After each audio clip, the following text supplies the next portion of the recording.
lo mejor nosotros no tenemos pues ese conocimiento básico, ¿no? A lo mejor aquí, digo, el tema más sencillo pudiera ser a lo mejor, a ver, ¿quiénes de nosotros manejamos el Excel de manera, exacto, efectiva, ¿no? Entonces, eso ya es una necesidad educativa. ¿Por qué? Porque a lo mejor en mis labores, en mi función, pues nosotros no manejamos o no es necesario ese programa, por lo cual al momento de enfrentarnos con él, pues ya nosotros presentamos una necesidad educativa, ¿sale? No nada más específicamente asociada a lo que es una discapacidad o alguna condición. Sí. Bueno, ¿cuál es el objetivo en este caso de nuestra charla de hoy, ¿no? De esta actividad, precisamente, sí, comprender qué son las necesidades educativas especiales y clasificarlas, ¿sí? Porque, bueno, no nada más va enfocada a un rubro en particular.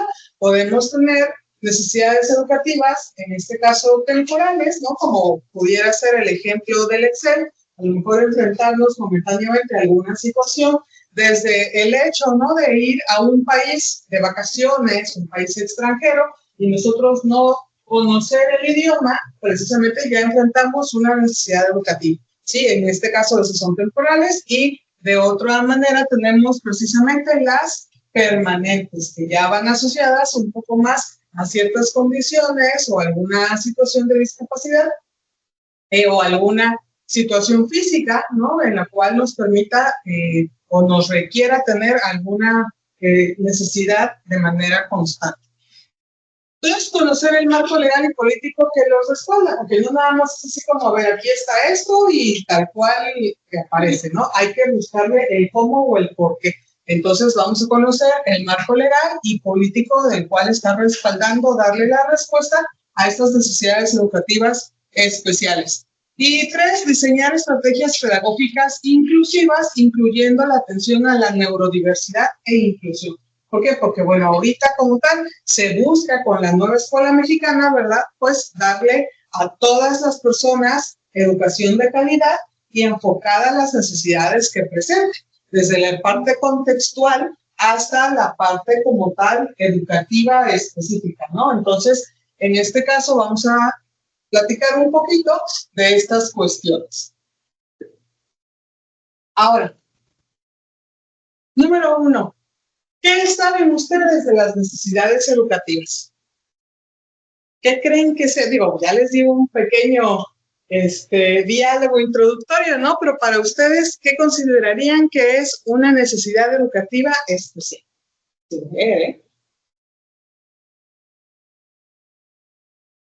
Que cada estudiante va a necesitar, independientemente de si tiene o no alguna discapacidad, pero todos aprendemos lo que necesita, entonces cada uno va a necesitar ciertos apoyos, aunque sea un grupo pequeño o grande, cada niño tiene un sistema de aprender distinto. Exactamente.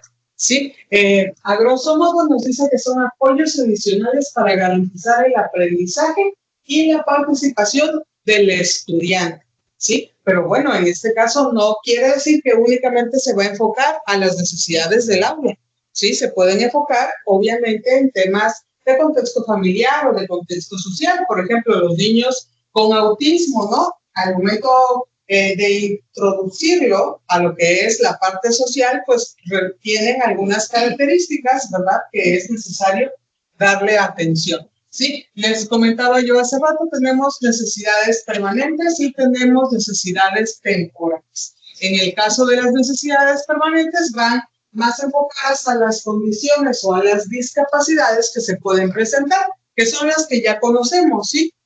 Discapacidad intelectual, discapacidad en este caso auditiva, puede ser motriz, puede ser TEA, puede ser cualquier otra condición, incluso discapacidad múltiple, que ya es pues la unión de dos o más condiciones, ¿sí? Y en las temporales puede ser por rezago, a lo mejor un niño que en realidad sus papás por cuestiones económicas, por cuestiones culturales, por cuestiones contextuales lo dejaron de llevar a la escuela. Sí, a lo mejor el niño cursó hasta segundo grado y de repente ya tiene 14 años y lo mandan nuevamente a la escuela.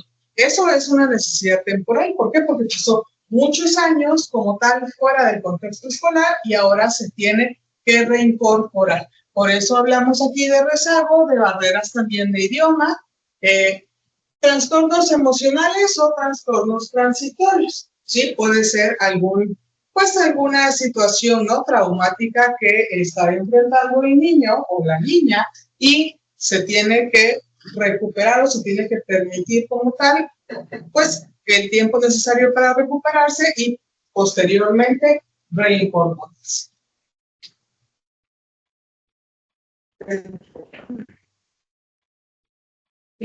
Cuando estábamos platicando la maestra y yo, digamos, cuando no primero tú, luego yo, sino más bien ir haciendo como una serie de reflexiones sobre distintos temas, distintos términos que seguramente ustedes, todos estos meses que van a estar en la maestría, van a tener que ir adquiriendo y empezarlos a trabajar como parte de su formación, como una forma de pensar realmente. Todos son de nuevo ingreso, ¿sí? ¿Sí? Ok, sí. Vale. Excepción de esta. Excepción de ellas. Y entonces, bueno, ¿qué términos son los más importantes? Pues inclusión, discapacidad, qué tipos de discapacidades podemos estar viviendo las personas. Pero también había un término que consideramos pertinente, que es el de la neurodiversidad. Quiero preguntar, ¿cuál es el color de ojos más común en el ser humano? Marrón. El marrón. ¿Algún otro? El café marrón.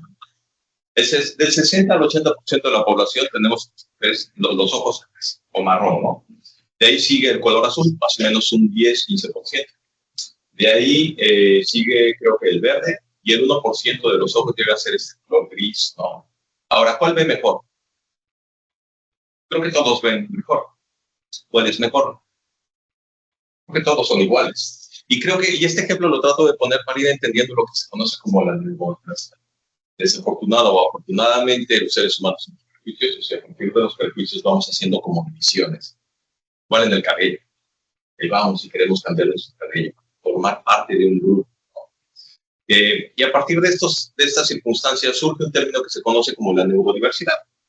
Como dijo la maestra, pregunta de examen, ¿qué es neurodiversidad? Se les ocurra. Diversos pensamientos, sin duda. ¿Algo más? Capacidades intelectuales. Diversas capacidades intelectuales, así es. ¿Lo pones, por favor? Bien, la diversidad es un término que surge no desde el punto de vista médico. No, está bien. Perdón. Es un término que busca reconocer que las personas podemos ser diferentes, pero no por ser diferentes tenemos condiciones que se nos ponen por debajo o por arriba. Es decir, hay personas que tienen ojos cafés, hay personas que tienen ojos azules, pero al final de cuentas todos somos personas. En la educación, sobre todo, en épocas anteriores, se hacía una separación, ¿no? Había las personas de ojos azules, es decir, las personas normales, ¿no? Las personas que cumplían con estas expectativas educativas, y había otras personas que no cumplían con estas expectativas educativas y se separaban, los de ojos azules o los de ojos verdes. Esta separación hacía, a final de cuentas, que hubiera dos tipos de personas, si queremos entenderlo. Y a partir de movimientos sociales a finales del siglo pasado, con Singer, por ejemplo, se empezó a tomar conciencia de que en realidad no nos hacía personas de mejor o de mayor calidad, de peor calidad. Simple y sencillamente nos hacía, y de allí va el término de la neurodiversidad. Y la neurodiversidad, habla precisamente, neurodiversidad viene de neuro y de diversidad. Neuro significa este sistema, el sistema nervioso y la manera en que se organiza el sistema nervioso para poder entender el mundo. Habiendo dicho eso, entonces la neurodiversidad es ese concepto que nos permite comprender o asumir que pueden haber distintas formas de pensar, distintas formas de entender el mundo. Y no por ello nos haría mejores ni peores. Promueve las variaciones normales de la conducción humana. Y lo más interesante de todo es que durante muchos años la educación intentaba corregir aquello que no cumplía con lo que los ojos cafés tendrían que ser. Si me voy explicando tanto. Exacto. El zurdo lo ponían a escribir porque no era la norma. Eran las personas anormales, estaban fuera de la norma y la educación buscaba normalizar. El uniforme, por ejemplo, desde aquellas épocas, lo que buscaba era que todos fuéramos iguales y no nos permitía esa condición de diferenciación. tengo un problema, quienes me vayan a tomar alguna vez una clase conmigo, se van a dar cuenta que de un tema brinco a otro tema y de repente estoy hablando de las enchiladas. Entonces, cuando pase así, alzan la mano y me dicen, oye, regresas al tema del cual estamos hablando. ¿Vale? Bueno, ¿por qué estaba diciendo eso? No me acuerdo. Es que me iba a ir a otro tema que nada que ver. Pero bueno, simplemente, por favor. Ahora, cuando hablamos de neurodiversidad, tendríamos que hablar de dos. ¿No? De los ojos cafés o de los comunes, dale dos, por favor. Y los que tienen otros ojos de color. Estoy utilizando esta metáfora o esta analogía para ir comprendiendo. Seguramente ustedes ya han escuchado esto, ¿no? Pero bueno, serían las personas neurotípicas, aquellas personas que la manera en cómo se organizó su sistema nervioso central y su sistema cognitivo, su sistema de comprensión del mundo, está dentro de los estándares de la mayoría de las personas. En términos matemáticos, están dentro de la norma. Este término de normalidad y anormalidad se eliminó por esta conceptualización prejuiciosa que se tiene sobre el término, pero en realidad es un término matemático que entre las personas que nos dedicamos a esto lo tendríamos que ver como algo normal. Pero bueno, los neurotípicos son personas cuyo funcionamiento cerebral está dentro de los estándares de la gente común. Y por supuesto hay otras personas que no entienden el mundo. Son los neurodivergentes. Una característica de las personas que son creativas es que tienen una forma de entender el mundo distinta. Van Gogh. Dicen que Van Gogh tenía alguna condición y que le hacía entender el mundo distinto. Algunos artistas, algunos inventores, Tesla, viene de una persona distinta. ¿Por qué? Porque la manera en cómo ven el mundo es completamente distinta. Son capaces de ver la totalidad, mientras la gran mayoría de las personas vemos seccionado una condición o una circunstancia. Los neurodivergentes, por tanto, se refieren a personas cuyo funcionamiento cerebral se desvía significativamente de la norma establecida. Una pregunta que se suele hacer cuando estamos en estos ámbitos es pensar si la neurodivergencia es una enfermedad. No sé ustedes qué suponen. ¿No? ¿Por qué? Pues al final de cuentas, la persona que tiene la producción que tenga puede continuar las actividades de igual manera. No es una enfermedad, sino una condición diferente. Los hace diferentes. Y es importante ir entendiendo eso, porque cuando nosotros hagamos la justificación de nuestras actividades, tenemos que asumir que nosotros no estamos viéndolo desde un punto de vista médico, sino desde un punto de vista social. Y desde ahí empieza a cambiar la perspectiva de lo que hacemos como educadores. ¿Ustedes dan clases? ¿Sí? Ok. Cuando nosotros damos clases, tenemos que entender que uno de los objetivos de ser docentes es llevar a las personas a los espacios sociales y que puedan realmente participar. La discapacidad, dentro de sus características, hablamos de las limitaciones y de las restricciones sociales del grupo. Una persona que tiene una paraplegia, por ejemplo, no puede utilizar las piernas, tiene una discapacidad. Una discapacidad, ¿por qué? Porque tiene una limitación para moverse y una restricción para participar activamente en la sociedad. Luego, entonces, los educadores, los que nos dedicamos a dar clases, tendríamos que generar espacios para que las personas que están dentro de estas aulas, cuando salgan, puedan participar activamente sin ningún tipo o con el menor número de restricciones en el ámbito social. Y no los tenemos que curar.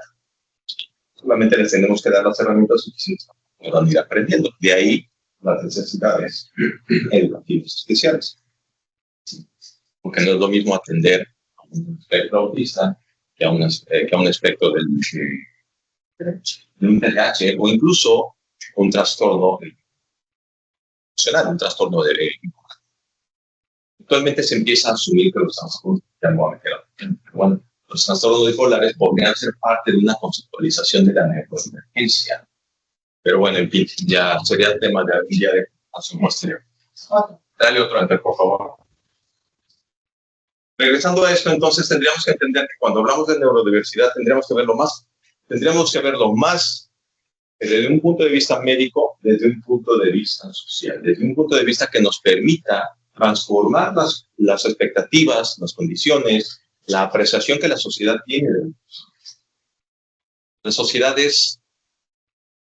sociedades tratan de manipular, para hacer un término, ¿sí?, a partir de ciertas presiones a las personas, a los sujetos, a todos nosotros. Y nos dicen, tú tienes que crecer, tú tienes que estudiar, y tienes que trabajar, y tienes que casa, y tienes que casar, y tener 2 hijos, Y si no haces todo eso, entonces no eres una persona digna de esta sociedad. De alguna manera es lo que nos hace la sociedad. Esta rigidez con la que la sociedad nos comportamos como sociedad, tenemos que hacerla un poco más flexible. Por eso es lo importante de utilizar estos términos. Para ir no nada más transformando a la persona que tiene una necesidad educativa especial, sino que la sociedad misma tiene que ir cambiando. Ya hablaremos en un rato sobre el tema de la inclusión. Y la inclusión no solamente es traer a las personas a los espacios educativos y que nosotros les demos, a partir de necesidades educativas especiales, el acceso a los conocimientos y las habilidades. La inclusión también implica que todas las personas neurotípicas, todos los demás, aprendan a convivir y aceptar las diferencias. Esa es la parte más importante como educadores. Nos cuesta muchísimo trabajo participar con niños que tienen alguna condición de valor, una condición de desarrollo.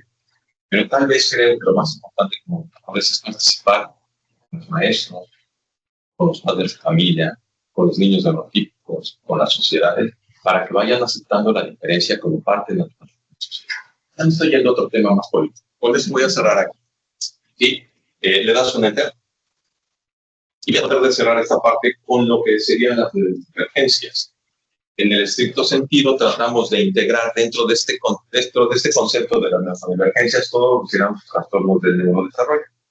Los trastornos del neurodesarrollo son términos que se hicieron en el ámbito psiquiátrico, pero social nos los trajimos para el ámbito social y a partir de ello trabajamos estrategias educativas. ¿Cuáles son? Los que están aquí, como ya lo mencionaba, la discapacidad intelectual, que es esta dificultad para poder generar asociaciones cognitivas de manera rápida o inmediata. El espectro autista, sí, seguramente ustedes hay hay materias que hablan específicamente de esto. Es esa dificultad de poder socializar mejor, ¿no? Bueno, sí, poco interés en socializar y patrones restrictivos, el déficit atencional y la hiperactividad, ¿no? Poco comprendida, me parece. El lenguaje, dificultades del lenguaje, tanto en el escrito como en el oral, y los específicos del aprendizaje, ya lo mencionaba, discapacidad, todo ese tipo de circunstancias y trastornos vocales, y todo ese tipo de situaciones. También tendríamos que agregar la hipersensibilidad sensorial. No todo niño que tiene hipersensibilidad auditiva es espectro autista. Inmediatamente ahí lo colocan. Es un niño con espectro autista. No, a lo mejor tiene alguna circunstancia auditiva que no permite. Por supuesto, cualquier discapacidad sensorial, discapacidad visual, discapacidad motora, discapacidad auditiva, tendríamos que también integrando como parte de los ejercicios de las estrategias de enseñanza. Y por último, ya lo mencionaba, los rasgos de personalidad, sujetos que pueden tener algún tipo de personalidad obsesivo-compulsiva, sujetos que pueden tener trastornos del estado de ánimo, agresivos y todo esto. También tendríamos que integrar, ¿no? Sí. Porque vamos a hablar. Bueno, como decía el psicólogo Cristian, ¿no? El tema de la inclusión no es nada más parte del contexto escolar. Repercutimos nosotros principalmente, sin embargo, también es todo un equipo de trabajo, no solamente pues dentro del aula, con los otros especialistas, con los médicos, con el psicólogo principalmente, algún otro terapeuta que sea necesario y pues obviamente con el padre de familia. ¿Sí? Es muy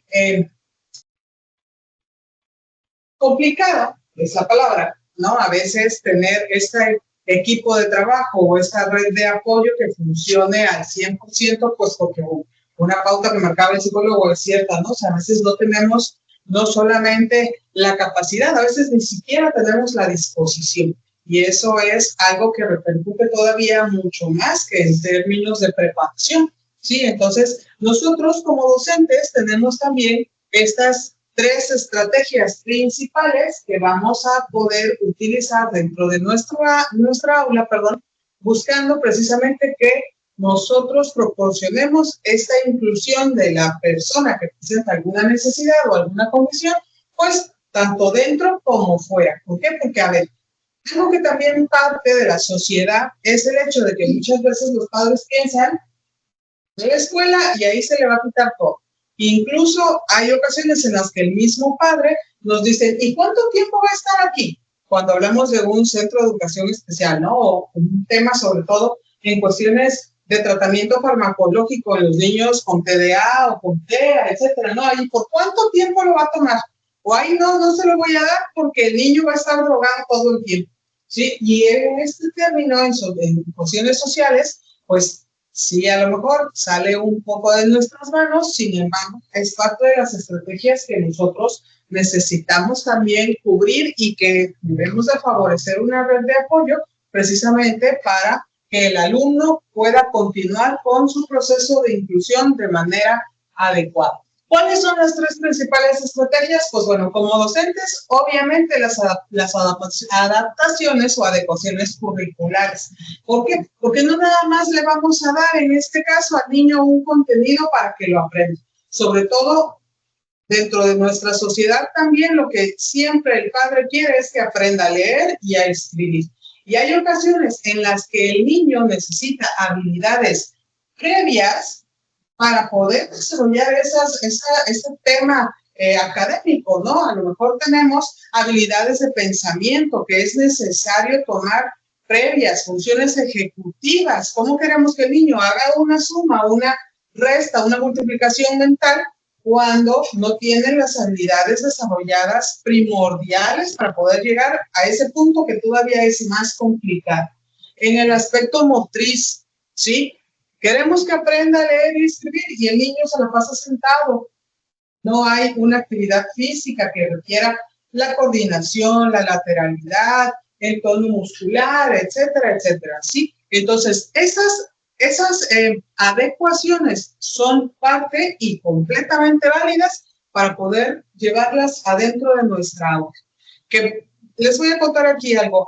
En la escuela donde yo estoy en la tarde, es una escuela primaria regional, yo estoy haciendo la función de Lusaer. La maestra tiene 7 niños en su aula, en total, de los cuales 5 tienen una condición. En realidad, aunque sea una escuela regular, pareciera que es realmente un aula de campo, ¿sí? Tiene 2 niños con TEA, tiene 2 niños con TDAH y tiene uno que tiene 2 con TEA, 2 con TDAH y tiene uno que es intelectual, ¿sí?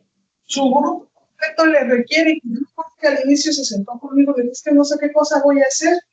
Le dije, tú no vas a hacer nada, vas a hacer tus habilidades de desarrollo tal cual un niño a lo mejor de preescolar para que puedan acceder a todas las funciones posteriores. Y efectivamente, a pesar de que los niños obviamente tenían un coeficiente intelectual mucho más bajo, regular, en temas de académicas, ¿no? De parámetro como tal de primer grado, los niños salieron leyendo de los niños que tenían condición con 3. ¿Por qué? Porque primero, tal cual, ejercicios como físicos, de adecuaciones, de introducción, les decía, de desarrollo de habilidades, tanto adaptativas como de pensamiento, porque es lo que el niño requiere en capacidad de maduración antes de atosigarle la cabeza con algún contenido en particular. Además, si le agregamos precisamente el hecho de que no todos aprendemos de la misma manera, habrá quienes escuchando nada más podamos captar el conocimiento de la información. Hay quienes lo necesitamos leer o lo tenemos que ver en una pantalla. Hay quienes necesitan tener movimiento para poder centrar su atención. Cada uno es diferente, por eso también debemos de darle la importancia a los estilos de aprendizaje que tenemos dentro de nuestra aula. A lo mejor los voy a poner a hacer el mismo contenido, pero no de la misma manera. A lo mejor a alguno le voy a poner a trazar, a pintar, a colorear, a recortar, a remarcar, ¿sí? Y van a hacer lo mismo, pero de diferente forma.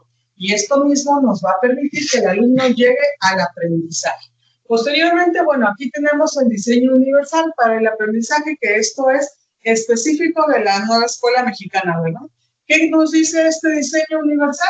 Que a cada alumno le voy a dar lo que requiere dependiendo de su contexto. ¿Sí? ¿Por qué? Porque, bueno, a lo mejor su compañera vive en Costa de Oro, ¿no? Y yo vivo allá arriba en la sierra. Entonces, ¿cómo le voy a dar el mismo contenido si no estamos hablando del mismo lugar donde se encuentran o de la misma información o de la misma experiencia? Pues precisamente buscando la manera de adaptarlo tanto a su interés como al contexto en el que se está desarrollando. ¿Cuál es el objetivo principal del diseño universal? Precisamente, el darle a, ¿no? ¿Verdad? Lo que requiere de la manera que requiere. Buscar la manera de crear el pensamiento crítico basado en sus experiencias personales o su contexto de desarrollo. Y finalmente el apoyo interdisciplinario, que es ya esta red de apoyo, válganse la redundancia, en donde tanto especialistas médicos, psicológicos, físicos, a lo mejor alguna institución como el CRIBER, el Seguro Social, el DIF, etcétera, etcétera, etcétera, se van a unir para poder dar una respuesta más integral a las necesidades de la persona.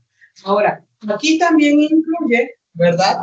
Obviamente el punto o el apoyo de la familia, de nosotros como tal. No nada más hablamos de la mamá, porque también muchos dicen, es que ya va la mamá.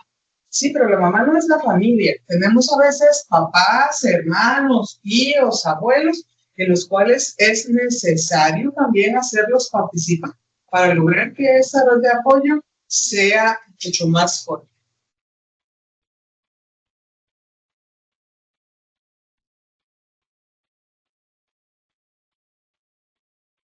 Bueno, la inclusión, ¿verdad? Platicábamos en este caso de las chicas que están dentro de las clases. Levanten su manita otra vez, por favor. Ok, ¿ustedes consideran que su práctica sea inclusiva? Yo considero que sí. Ajá. Que, o sea, sí hay planeaciones, digamos, para el texto que yo te de los niños, pero también hago mis adecuaciones curriculares para los niños que necesitan a lo mejor un poquito más de apoyo, a lo mejor alguna actividad se la planteo de alguna manera diferente para que pueda lograr vivir esos condiciones. Muy bien. ¿En tu aula hay algún niño que tenga alguna condición? Tuve autista. Ok. Y con ellos primero establecer rutinas. Tenía tiempo para hacer cosas. Claro. Claro, porque la rutina de un niño con autismo en particular es algo de mucha importancia, ¿no? El poder anticiparle los pasos de tal manera que eso a él le genere poco estrés, ¿no? Al pasar de una actividad a la otra. Ok, ¿allá? Sí, cosas puedan realizar. En mi caso, por ejemplo, sí tenía más niños. Entonces, por ejemplo, yo tenía un niño que no le gustaba lo que era colorear. Entonces, en actividades que me pidiese creado para adaptar a sus actividades, era o nada más era uno. Entonces, pues nada más era como que adaptar. Muy bien. ¿Qué grados estaban impartiendo, pastor? Escolar. Ok. Fíjense, las actividades de inclusión no nada más enfocados, les decía, ¿no? Al tema del aprendizaje. Puede ser desde el saludo, desde la bienvenida. ¿Por qué? Porque nosotros, a lo mejor nos decía hace rato el psicólogo con un ejemplo, ¿no? Tenemos un alumno con problemas motrices. Aquí es donde vamos a ir haciendo pautas o marcando adecuaciones para poder irlo incluyendo en las actividades de manera normal, ¿sí? Ahora, en este caso, repito, las adaptaciones o la inclusión no nada más va enfocado en el cómo le voy a dar el aprendizaje al alumno, desde la parte social, la parte pedagógica, pero también, sobre todo, en la parte de la evaluación. ¿Quién de ustedes, o a quiénes de ustedes, sin importar su preparación, les gustan los exámenes orales? ¿A ti sí? Ok. ¿Y los evaluaciones escritas? Claro. Y si yo les pusiera una actividad precisamente para poder evaluar su aprendizaje, ¿sería mejor o sería peor? Mejor. ¿Por qué? Porque aquí mismo nosotros estamos usando una adecuación en la evaluación, que no nada más, repito, va enfocada al aprendizaje. ¿Por qué? Porque, ¿qué tal si yo les pongo una evaluación, una pregunta de examen oral, y de repente se queda, y no es que no tengan el conocimiento, es que pues las cuestiones de personalidad, las personas individuales, ¿no? Pues no es como su fuerte o no es como algo que nosotros podamos preferir en realizar, ¿sí? Por eso es que en esta cuestión no nada más debemos de partir en las actividades de grupo, tenemos que ser inclusivos en todos los contextos en donde se pueda realizar dependiendo desde mi función, ¿verdad? A lo mejor no tenemos que estar dentro de la escuela, vamos al baño y hay un niño que a lo mejor no le llega como tal, al lavamanos o así, podemos hacer aquí una situación. ¿Qué pasa? A lo mejor ustedes han ido a la panadería del Walmart de Boca del Río. ¿No? Tú sí. Bueno, los que no han ido no se han dado cuenta, ¿no? Pero en Walmart de Boca del Río, el panadero es sordo. El panadero es sordo.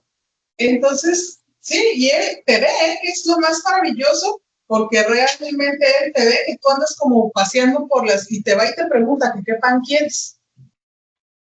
Como él se da a entender, ¿no? Como él, ustedes le pueden hacer las señas. El otro día yo veía que un niño le decía un cuerno. Entonces, súper amable. Esto también es parte de la inclusión. ¿Sí? Además de, no nada más, parte de la... Quiero reflexionar un poco más sobre este amigo. Yo pensé que era inclusivo en mi manera de dar clases, pero después te vas dando cuenta que tal vez no lo eres tanto. Porque ciertamente llega una persona con alguna condición, o sea, alguna discapacidad leve, algún espectro autista con dificultades sociales, o algún niño con TDAH, y bueno, genera ciertas actividades que permitan a este niño regular su comportamiento, ¿no? Esa necesidad haces los ajustes necesarios para ellos, haces incluso los ajustes evaluativos y todo eso. Pero al final de cuentas, ese niño, cuando se va del salón de clases, en otros lugares, no va a poder participar. El ser inclusivo en un aula implica no solamente trabajar con el niño que es neurodivergente, ya lo trataba yo de decir, también implica trabajar con las personas neurotípicas. Si yo solamente trabajo con el niño que tiene alguna neurodivergencia, entonces no lo estoy incluyendo, no estoy siendo inclusivo, estoy siendo integrado, lo estoy integrando a mi espacio educativo y le estoy dando las herramientas para que sus conocimientos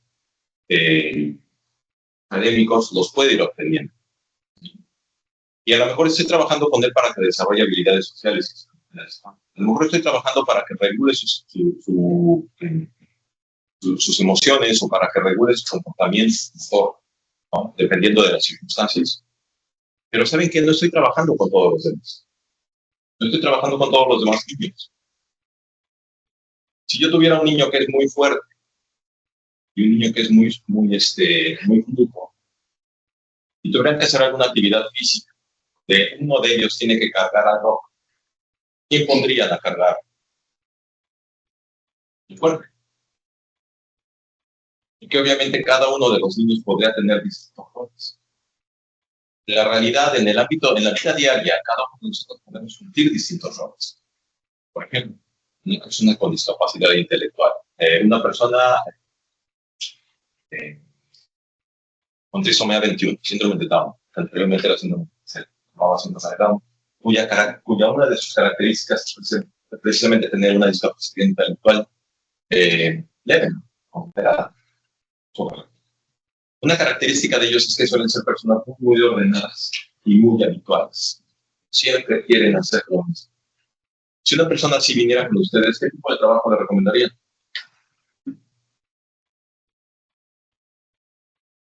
Desde la educación tenemos que buscar en dónde esta persona podría ser funcional, en dónde esta persona cuando llegue a trabajar pueda lograr ser lo suficientemente productivo económicamente para tener una vida más o menos bien.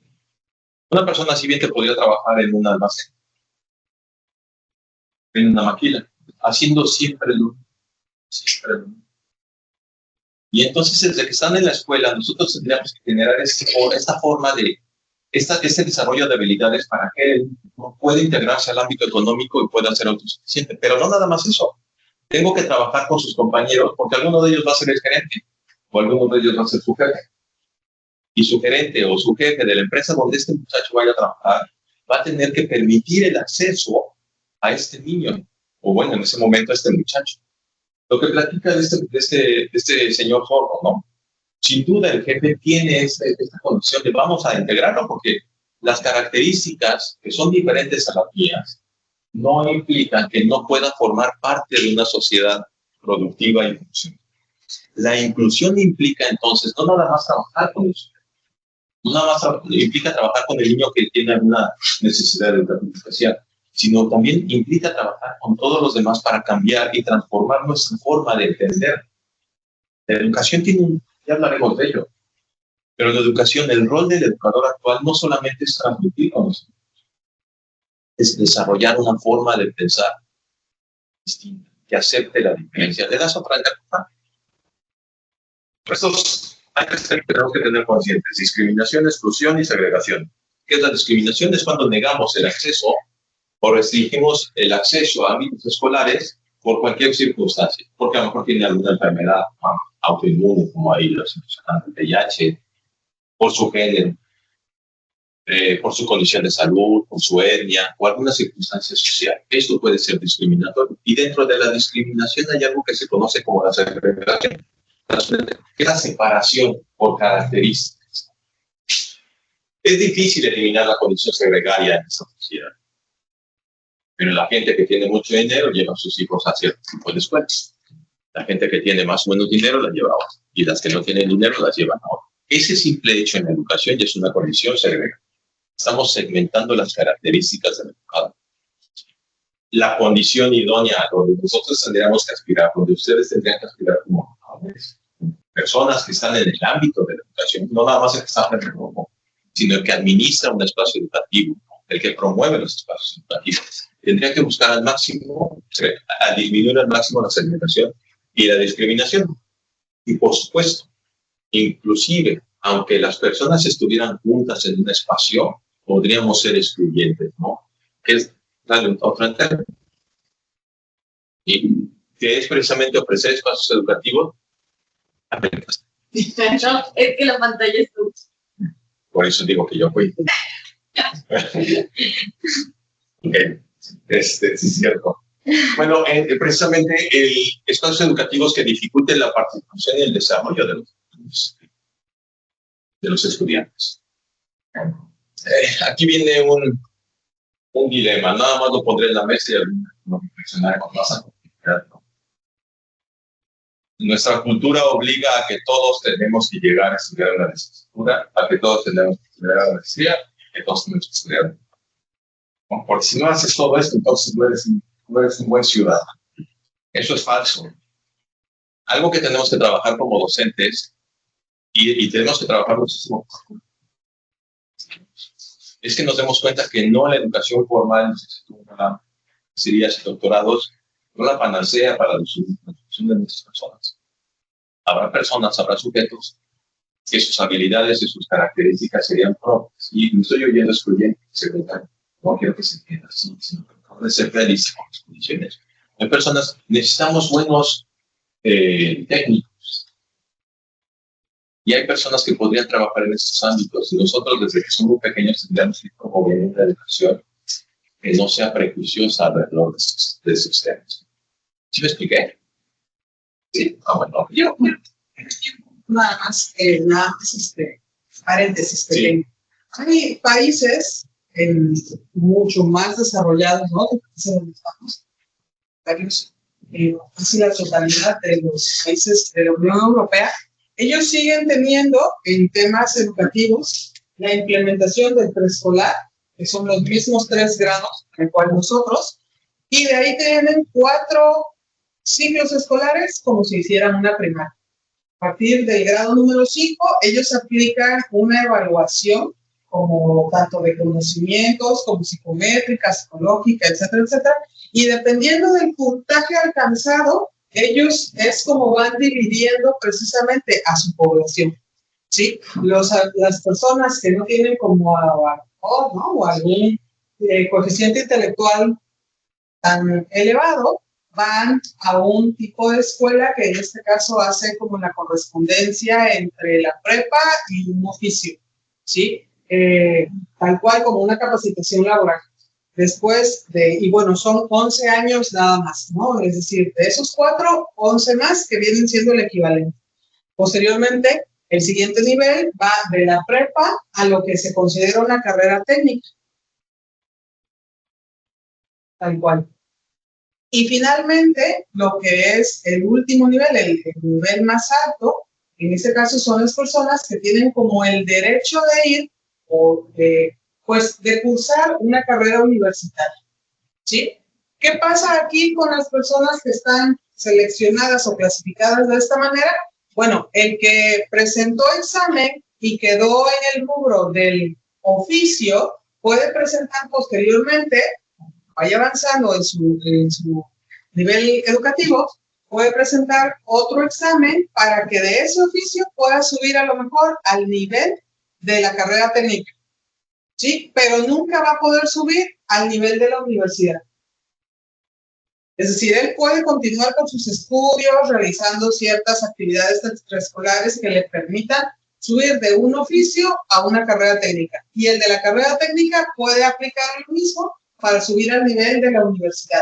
Pero no todos pueden tener el acceso al nivel universitario porque están tomando en cuenta precisamente desde su nivel cognitivo, ¿no? Como las habilidades que se van a ir desarrollando o que el alumno va desarrollando a lo largo de su periodo escolar, y entonces es como ellos se van clasificando. Aquí ellos mismos desde la parte pues gubernamental, ¿no? Están haciendo esta colocación precisamente para que todos, obvio, tengan una capacidad laboral dependiendo o acorde a sus propias características. Sí, repito, a lo mejor nosotros lo podemos decir, ay, pero es que si yo quiero ser doctor, ¿y cómo voy a ser zapatero? Sí, pero también sabemos que muchas veces nosotros no tenemos expectativas reales, ni a lo mejor con nosotros mismos como para con nuestros hijos. Y eso también es algo que nos enfrentamos precisamente en temas de inclusión, ¿no? Porque precisamente a veces el mismo padre no tiene una expectativa real en relación a las condiciones de su hijo, aun cuando no tenga una discapacidad, ¿no? Simplemente las cuestiones sociales, psicológicas, físicas incluso, ¿verdad? Yo tenía hace muchísimos años un niño en Cante, para empezar tenía el pie plano y una discapacidad intelectual bien severa, y la mamá quería que fuera soldado. Entonces, desde ahí partimos.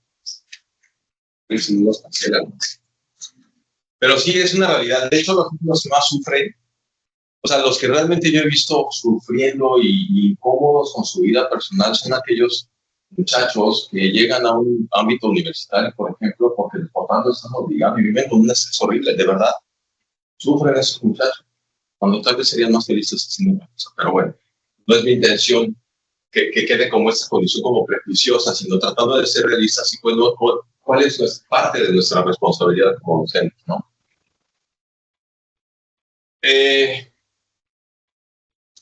Sobre discapacidad, nada más una reflexión. Hay poca gente que padece alguna discapacidad. Podríamos pensar que son pocos, pero en realidad ya el 6.5%. La presión es de verdad, sí. Miren. Hay que nacional. Ahí está. Sí. 16.5% de la población de México, de acuerdo al INEGI, padecemos alguna discapacidad. Es decir, de hecho, de utilizar lentes ya tenemos una discapacidad. Yo uso lentes. Vivimos ya con una discapacidad.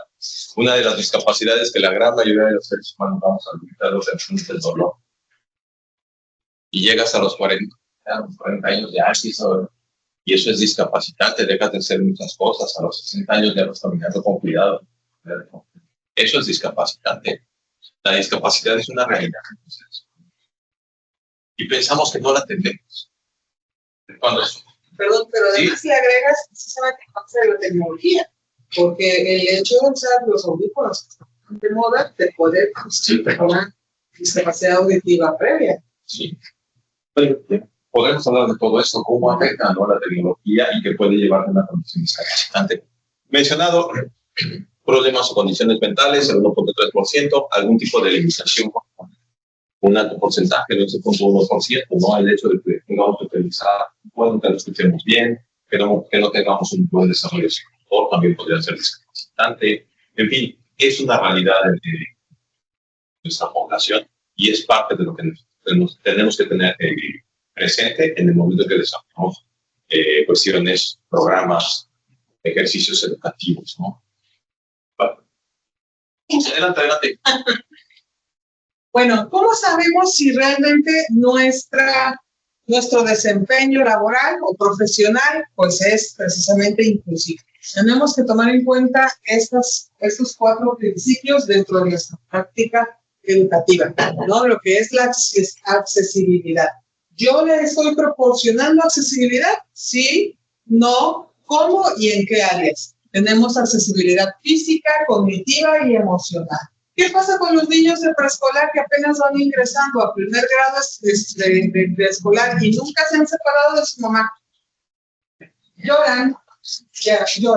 Entonces, ¿qué tengo que darle? Una accesibilidad, una adecuación con una contención a lo mejor emocional para que el mismo niño vaya procesando esta adaptación a la nueva actividad que está ahora introduciéndose, ¿no? Ahora, equidad, que no es lo mismo ni que integración, ni que democracia, ni que nada, equidad. Darle más a quien más lo necesita.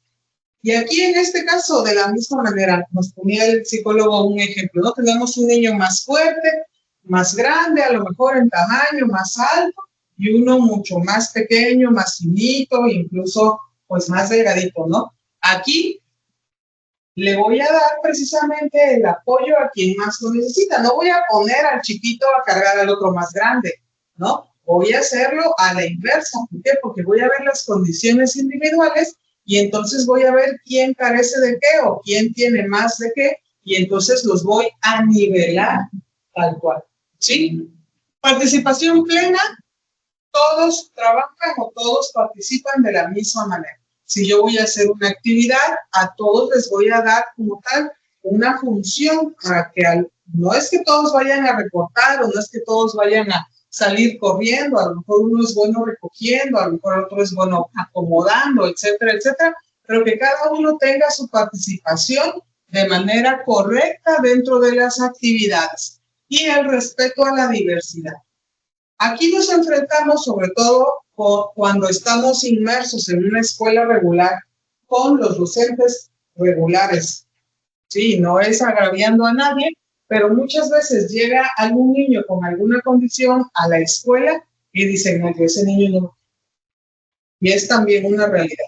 A veces dicen, no, es que yo no sé cómo trabajar con este niño. Incluso a veces me ha tocado, y de verdad les digo, cómo hay docentes que piden su cambio de escuela o de grupo para evitar como tal participar en la atención de este niño, ¿sí?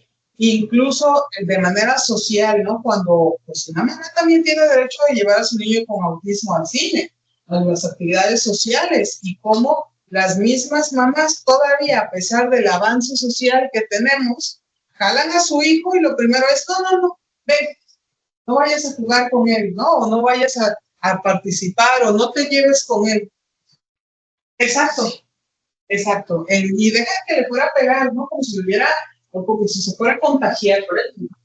Ah, sí, o sea, todavía vivimos con estas situaciones y esto mismo se tiene que representar en la escuela. Tenemos que darle la apertura precisamente a la diversidad porque, a ver, todos nosotros somos diferentes en todos los sentidos. En color de piel, en textura del cabello, en color de cabello, en el color de los ojos, todos somos diferentes. Imagínense que ahí en la puerta hubiera un letrero que nada más dijera, solo se aceptan, decía el psicólogo, no de ojos azules. Todos los demás quedaríamos afuera. ¿Por qué? Porque la mayoría estamos en otro lugar. Y no quiere decir tampoco que el hecho de que yo tenga los ojos azules quiera decir que merezco más o que tengo más capacidad que los demás. Entonces, si todos nosotros en este mundo, ¿no? En este planeta como tal, tenemos esa diferenciación que a la vez nos hace únicos, pues tenemos que respetarlo dentro de nuestra sociedad y sobre todo dentro de nuestra... Siguiente. Bueno, ¿sí? ¿Sí ya? Entonces, si hablamos como tal de educación inclusiva, pero fundamentada en marco legal, tenemos Convención de los Derechos de las Personas con Discapacidad del 2006, promulgada por la ONU, en donde precisamente nos marca como tal que todas las personas con discapacidad tienen los mismos derechos de las personas, pues, que compartimos este planeta, ¿no? La Constitución Política de los Estados Unidos Mexicanos obviamente repercute en nuestro territorio nacional y que uno de los principales artículos que están aquí promulgados, pues es precisamente el artículo número 3, que es el que nos da el derecho a la educación. En este caso, la educación, como sabemos, es libre, es gratuita y además es para todos, ¿sí? De donde parte la Ley General de Educación y bueno, de esta misma se realizaron 2 programas que son los que pues rigen básicamente el tema de educación especial, que son los programas de USAER, que es la Unidad de Servicio en Apoyo a la Escuela Regular, y el CAM, que es el Centro de Atención Múltiple. Cada una trabaja con personas con alguna condición, alguna discapacidad o alguna necesidad educativa, pero desde diferentes áreas. ¿Por qué? Porque el CAM trabaja con discapacidades o con condiciones mucho más marcadas o más complejas, ¿sí? Alumnos o personas que en este caso no, por sus habilidades, no pueden estar incluidas o dentro de una educación regular, en una primaria. Sin embargo, bueno, ya ahorita, afortunadamente, tenemos también más escuelas que ya tienen más apertura, precisamente para la atención de los alumnos con discapacidad. Y el USAER, que en este caso es un equipo de apoyo, el cual está conformado por la maestra de apoyo, la maestra de lenguaje, el psicólogo, puede ser también a veces una trabajadora social o un trabajador social, donde precisamente van a estar cubriendo las necesidades de la escuela regular.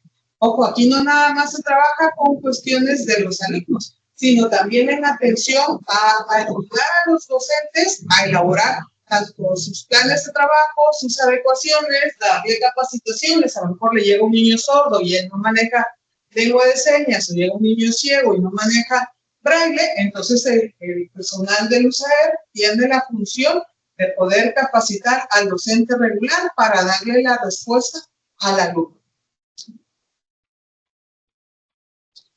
Bueno.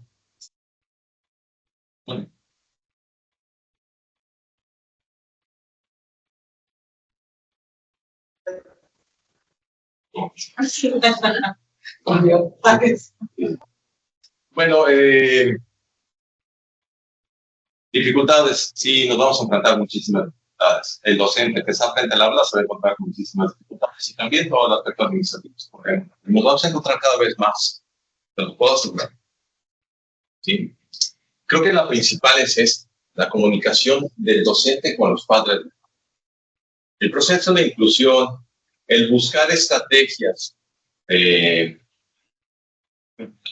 para desarrollar estas necesidades educativas especiales implica la participación obligatoriamente de los padres de familia, los abuelos muchas veces. Y desafortunadamente esta triada escuela, niño, padres de familia se ha roto. Ahora pareciera que los padres de familia llevan al niño a la escuela y dicen, ay, corrígele lo que tenga, ¿no? ¿No? Y si no va bien, te reclaman. Creo que eso necesitamos reflexionar todos nosotros qué tipo de comunicación tengo que establecer con los padres de familia. ¿Cómo puedo decirles que necesitamos su apoyo y que se concienticen sobre eso? Porque acusarlos nada más de padres responsables sería mal, sería poco útil. Lo hablaban hace rato de manera casual la doctora Violet y la maestra. Y la sociedad, bueno, que la vida actualmente es muchísimo más complicada que antes. En descarga de los padres de familia actuales tienen muchísimo más estrés, tienen que trabajar más tiempo, tienen más obligaciones, tienen que recorrer distancias más largas, tienen muchísimos mayores presiones sociales, tienen que cumplir con expectativas sociales más amplias y los connotan en una situación de estrés constante. Todo esto lleva a que cuando tenga que atender a la ya no quiere, está cansado. Necesitamos generar una conciencia de que todo esto tiene que cambiar con los padres de familia, que puedan aprender también de los hijos. Necesitamos generar una conciencia con los padres de familia para que asuman la responsabilidad educativa compartida con las escuelas. Este creo que es uno de los principales retos que tienen, o sea, ya no tanto los niños, que si bien es difícil, pero el reto más importante en este momento son los padres de poder acercarte a ellos. Y como ya lo decía, decirle a los padres de los neumónicos que eso no se pega, que no es una enfermedad, que es una condición, ¿no? Que su hijo es de ojos cafés y él es de espectro autista. Nada más. Sí, por supuesto, generar regulación de sus comportamientos y todo para que se adapte. Eso está bien, no la disciplina, ¿no? Pero evidentemente que los padres de familia entiendan esto. Los padres de familia no llevan a ciertas escuelas porque ahí hay niños raritos, ¿no? Niños tardes, no algo diferentes. Y esos términos no son utilizados por los maestros. Pero bueno, por supuesto el apoyo interdisciplinario. El psicólogo hace una parte. Y voy a hablar más de los psicólogos. Los psicólogos queremos hacer muchas cosas que no son nuestras, ¿no? Una terapia de lenguaje no es de psicólogos. Una terapia de lenguaje es de pedagogos o de terapeutas de lenguaje. Eso implica un apoyo, un trabajo interdisciplinario. Escuelas autistas, hay los psicólogos, terapeutas de lenguaje, médicos, psiquiatras, psicólogos, nutriólogos. En fin, es un trabajo interdisciplinario y tenemos que aprender a trabajar así, como uno. Y es de lo más difícil. Nuestras generaciones, bueno, las mías más, y de ustedes más o menos, nos cuesta trabajo, es muy difícil que aprendamos a trabajar en equipo. Clara muestra es, se los voy a mostrar, que un día que les dé un trabajo en equipo, cada quien va a hacer una parte. Es muy complicado. Bueno. No, pero entonces por eso, como catedrático, yo les decía, a ver, este es el trabajo en equipo, se organiza. Y cuando vengan aquí enfrente, yo les voy a decir quién inicia, quién sigue, quién termina. Punto. Es parte de eso. Sí. Y esas son necesidades educativas. Bueno, parte de las de cómo ir haciendo los ajustes para que se vayan desarrollando estas condiciones, ¿no? Bueno, por supuesto, el bullying, el acoso escolar, ¿no? El bullying y el acoso escolar no era como antes. Antes nada más se molestaban en la escuela, que llegabas a tu barrio y ya eras cristian de buena hora. Ahorita el bullying y el acoso escolar te persigue a partir de las redes sociales. Es completamente una vida diferente. Los jóvenes, los niños y los adolescentes viven en una condición de miedo constante. Porque si le dicen, mamá, quiero salir a la calle, la mamá inmediatamente una cara así de susto. No, a la calle no puedes salir. Entonces los niños quedan algo más afuera, ¿no? Viven con miedo. Por supuesto, el abuso sexual, el abuso familiar, ya está encima de la palestra, ya se habla sobre esto. Antes la gente lo vivía, ¿no? Las mujeres sobre todo vivían esas circunstancias de abuso, este acoso, y era normal. Normal me refiero que era parte de la vida, ¿no? Y la gente se queda callada. Ahorita ya no, y eso es bueno, pero hay que mantener siempre el ojo en esto. Carencias de infraestructura, bueno, no podemos negar que vivimos en un país como México, que la infraestructura no precisamente la quisiera. Sí, es una realidad, y esa es nuestra realidad. Tenemos que aceptarla y comprometernos a cambiar. Terapia de crecimiento. Circunstancias legales, hay muchos vacíos en cuanto a las circunstancias legales de las personas que tienen emergencias. ¿Sí? Los padres de familia se niegan a llevar un proceso de custodia legal, ¿no? Uno de los principales miedos con niños con emergencias es que vas a tener cuando yo no esté. Y eso se puede resolver desde un punto de vista legal, desde que son chiquitos. Y los maestros, los docentes, somos corresponsables de que los padres de familia se encuentren en estos caminos. No quiere decir que somos nosotros abogados, pero sí tenemos que irles diciendo, oye, tienes que buscar un curador, tienes que buscar un tutor, tienes que desarrollar un plan de todo esto está del proceso de impresión con los padres. Y bueno, por supuesto, esa parte de la protección de los derechos del menor es muy difícil. La realidad económica en la que vivimos obliga a que muchos niños tengan que trabajar. En pandemia, ¿no? Ya 100 niños en la escuela, se fueron 50 y cuando comenzó pandemia nada más hay 60. Es decir, hay una reducción de niños que ya no tuvieron acceso a la educación y son parte de los problemas que vamos a tener. Muchos niños que ahorita tienen 11, 12, 13 años fueron niños que se quedaron de pandemia y así siguen y ahora lo que hacen es trabajo, ¿no? Y eso sin duda afecta su desarrollo neurológico y también desarrolla su capacidad de toma de decisiones. son parte de los problemas que como docentes vamos a ir.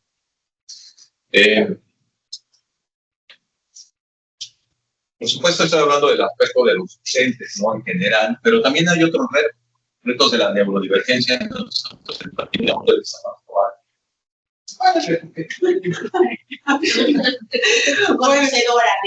Aquí en este caso tenemos desde los típicos que nos enfrentamos, sobre todo desde la parte gubernamental, ¿sí? La falta de capacitación.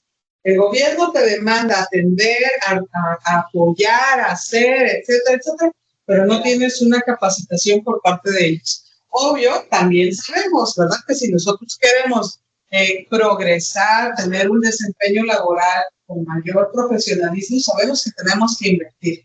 Pero a veces, pues no hablamos del tema económico nada más, sino de la disposición o de la apertura para poder que en nuestros trabajos nos den permiso de asistir a algún curso, algún congreso, algún taller.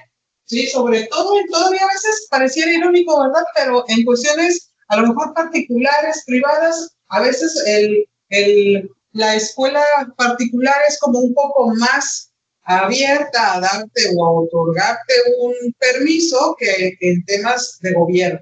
Tienes que hacer todo un proceso, pues, burocrático, ¿verdad? Complicado para poder asistir a un taller o poder ausentarte de tu trabajo por algunos días y poder capacitarte o asistir a algún taller en particular. Ahora, en temas de materiales, ni se diga, ¿verdad? Aquí los que trabajamos en gobierno sabemos perfectamente que todo sale de nuestra bolsa. Desde la cartulina, desde los plumones, digo, ahora ya no hay gises, ¿no? Pero en cuestiones hasta del gis antes para escribir en el pizarrón, bueno, hasta la fecha, ¿no? El pizarrón, los plumones, sigue a veces saliendo también a nuestros costos. Ahora, si requerimos un material adaptado en particular para una condición específica, digo, ahí ustedes saben, ¿no? Que en temas de autismo hay software que se pueden descargar para poder trabajar lenguaje, para poder trabajar algunas cuestiones con niños con TEA, sobre todo, pues esos software no llegan a nosotros tampoco, hay que como tal pagarlos, costearlos de nosotros mismos, o incluso si es algún tema en particular, pedirle al papá, ¿verdad?, que nos apoye en la elaboración de algunos materiales necesarios, decirle incluso si hay algunos cuadernillos de actividades, le mandamos al papá a veces el archivo y le decimos, señora, pues me apena mucho, pero este libro es necesario, etcétera, etcétera. Y de ahí mismo vamos nosotros, pues, obteniendo estos materiales. ¿Por qué? Pues no contamos. A veces, si también llega con nosotros un niño con silla de ruedas, no tenemos a veces ni la rampa de acceso, ¿verdad?, para poder introducirlo al instituto o a la infraestructura de la escuela. Barreras actitudinales y prejuicios. Aquí estamos de una manera, pues, complicada. ¿Por qué? Porque a veces tenemos actitud, pero dentro de la escuela no todos tenemos también la disposición. Ahora la maestra que va a recibir el niño sí tiene como tal la disposición, la actitud para poder atenderlo, hace bien sus programas, pero ¿qué pasa? A lo mejor, y no es por decir la etiqueta tal cual, ¿no? Pero a lo mejor llega la maestra de educación física y como el niño tiene TEA y es muy con mucho movimiento, entonces ella lo primero que hace es sentarlo, él no participa. ¿Sí?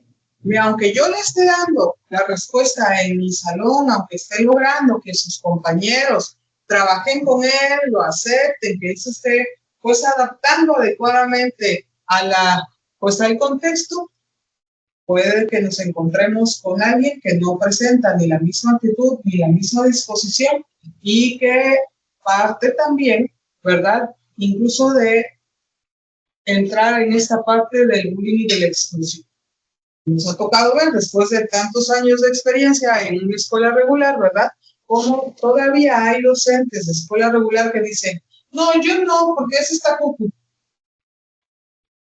Y no lo hacen. A veces hemos tenido que tomar al niño literal y pasarlo a un grado que no le corresponde para sacarlo de esa aula en donde no le están dando precisamente la respuesta a esta necesidad. Desde no nada más la parte pedagógica, porque bueno, no nada más es el hecho de que tenga conocimiento o adquiera un conocimiento, sino desde que el niño se sienta incluido, se sienta integrado, que sus compañeros como tal lo tomen en cuenta en la hora de recreo, ¿verdad? Fíjense, en ese grupo que les estaba yo contando de hace un momento de primer grado, la niña, una de las chiquitas, la niña tiene TEA, pero es realmente muy marcado en todas las condiciones, ¿no? Desde sociales, eso sí, es súper inteligente. Todos los niños de toda la escuela, ahí está el primero, habla en un inglés perfecto. Y está en primer grado, los niños de sexto salen a jugar con ella en el recreo. Todos los, desde que estuvo en el preescolar, nos dio mucha risa porque al inicio llegaron los papás a la primera sesión de escuela de padres y les explicamos, miren, sí, así, levanta su papá la mano. Bueno, sí, maestra, pero yo quiero saber, pues cuando haya algún evento de la escuela, si me van a avisar para venir. Y yo, inocente palomita, ¿verdad? Les contesto, pues sí, señor, les van a dar una invitación para que vengan a homenaje, al festival. No, es que yo salgo con ella en todas las actividades. Le dice, sí, es que en el preescolar, si yo no salía con ella, la niña no participa. Y yo le decía, bueno, sí, pero sabes que eso era allá, aquí es diferente. Y como que no me creyó, ¿no? Viene la primera actividad, pues, escolar, que fue el 15 de septiembre, se le cita días antes, y se le empiezan a dar las indicaciones, y me dice, ¿a qué hora vengo a los ensayos? Y la maestra del grupo y yo nos quedamos como de, no, usted no va a venir. Y me dale, ven. No, pero es que porque si no, no vas, usted no viene. Yo le dije que usted no va a venir ni como maestra sombra, porque el primero es obviamente su papá, ¿no? El chiste es que la niña funcionó perfectamente en la actividad. Y no solamente fue una actividad, fueron 2 participaciones. Un tema que los papás obviamente nunca se les había permitido, ni la niña había como tal realizado de manera autónoma o independiente en las actividades extraescolares, ¿no? O culturales. Y los papás, los 2 papás estaban muertos en llanto porque nunca se le había permitido a su niña, ¿verdad?, participar en estas actividades de manera escolar y de manera individual. Y bueno, ya al final, en diciembre, ya cantaba en el coro de inglés los villancicos con los alumnos de sexto. Entonces, hay que darle la oportunidad como tal, precisamente a los alumnos, tanto en temas de actitudinales, porque miren, aun cuando yo tenga TEA, aun cuando yo tenga TDAH, eso tampoco es garantía de que yo no pueda realizar las actividades que están realizando los demás niños o los demás compañeros. Sí, entonces, muchas veces, pues antes había incluso hasta otros términos, ¿no? En temas de discapacidad intelectual, se les decía incluso idiotas, se les decía mongoles, y se les daba como tal ciertas características que no permitíamos o que encasillaban y no permitíamos que ellos participaran de otra manera. Y ahora, en esta parte, afortunadamente, hemos ido avanzando en temas de inclusión, nos falta muchísimo todavía, esa también es la realidad. Sin embargo, es más fácil poder ver personas con alguna condición realizando alguna labor, algún trabajo, en alguna situación, tanto, por ejemplo, les decía, en Walmart hay personas con discapacidad en el Burger King, en el Applebee's, en el otro, ¿cómo se llama?, de los hotcakes, en el IHOP, en Bodega Aurrera. Hay muchísimas personas que en este caso, precisamente por estas cuestiones de inclusión, han ido colocándose en algún lugar donde tienen una mejor calidad de vida. Tenemos alumnas sordas que ya están incluso en el grupo más, trabajando como tal de facturistas, ¿no? Y abriendo esta puerta, ¿no? Evaluaciones estandarizadas. Creo que el gobierno también estableció que había disminución de pago de impuestos a empresas que tuvieran personal con discapacidad. Sí, claro. Así es, ¿no? Sin embargo, bueno, todavía hay ahí algunas cuestiones que algunas barreras que hay que romper precisamente para poder darle mayor oportunidad a estas personas, ¿no? Y bueno, desde el punto de la participación parental, antes, los mismos papás que tenían un hijo, con alguna condición, literalmente los encerraban, ¿sí? No les permitían que se involucraran, pues, en la sociedad. Hace muchos años, ustedes pues igual y no se acuerdan, ¿no? Incluso salió una noticia en el periódico, no sé si ustedes recuerdan, que era una señora que ya había fallecido, ¿verdad? Y tenía un hijo con síndrome de Down que nadie sabía o sea, que tenía el hijo con síndrome de Down, la señora falleció y como ella nunca lo sacaba a ningún lado, nadie sabía. Entonces, pues bueno, afortunadamente esta parte ya es como más natural ver, ¿ok?